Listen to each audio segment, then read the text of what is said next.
أيمن بعد تلقي طيب. هذا الاتصال من الأخ محمد من تونس. ألو. الو، السلام عليكم. وعليكم السلام ورحمة الله. ممكن اقرا؟ تفضل أخي، بس ارفع صوتك بارك الله فيك. أعوذ بالله من الشيطان الرجيم.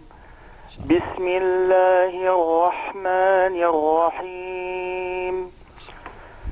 إن الذين سبقت لهم منا الحسنى أولئك عنها مبعدون لا يسمعون حسيسها وهم فيما اشتهت أنفسهم خالدون لا يحزنهم الفزع الأكبر وتتلقاهم الأكبر هنا اجتمع ضمة وواو. نعم. فانتبه إلى بيانهما. لا يحزنهم الفزع الأكبر وتتلقاهم الملائكة هذا يومكم الذي كنتم توعدون يوم نطوي السماء كطي السجل للكتاب كما بدأنا أول خلق نعيده وعدا علينا إنا كنا فاعلين ولقد كتبنا في الزبور من بعد الذكر أن الأرض يرثها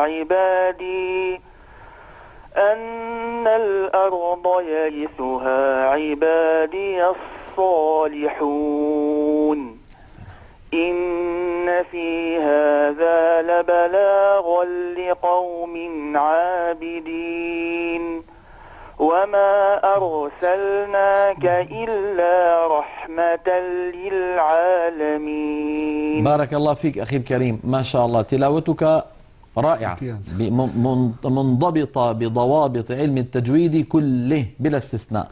هل تحفظ القرآن الكريم كله؟ نعم.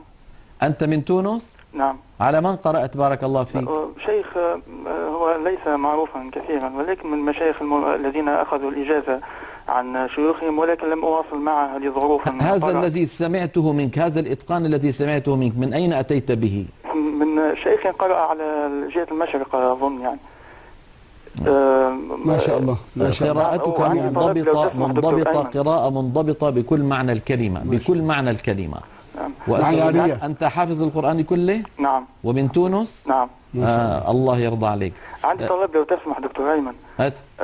إني يعني عازم على طلب الإجازة في رحلة لطلب العلم، ولكن يعني لو تسمح لو توجهني لبعض العناوين لبعض المشايخ.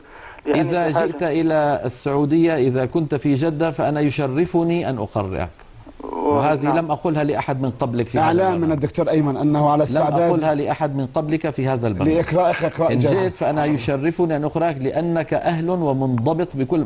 عندما أجيزك وأنا مرتاح، لأنني أسمع تلاوة ترضي الله ورسوله. لو تسمح هل ممكن أخذ رقم تليفونك الخاص أو شيء من هذا؟ تواصل معنا ان شاء الله. خذ يعني تابعنا بعد البرنامج من الكنترول ان شاء الله بعد البرنامج يعطونك الارقام ونتواصل. بارك الله فيك. والله اني احبك في الله دكتور. الله يرضى عليك، الله يفتح عليك. شكرا. ننبه اخواننا الكرام ان اخانا الكريم كان يقرأ برواية قالون عن نافع، وهي الرواية المنتشرة في بلاد تونس، لذلك قرأ يوم نطوي السماء كطي السجل للكتاب، وأما نحن على رواية حفص فنقرأها كطي السجل للكتب، وهي في المصحف كاف تاء باء، لذلك تحتمل أن تكون للكتب وتحتمل أن تكون للكتاب، وقد نقلت لنا عن رسول الله هكذا وهكذا. شكرا دكتور أيمن. معنا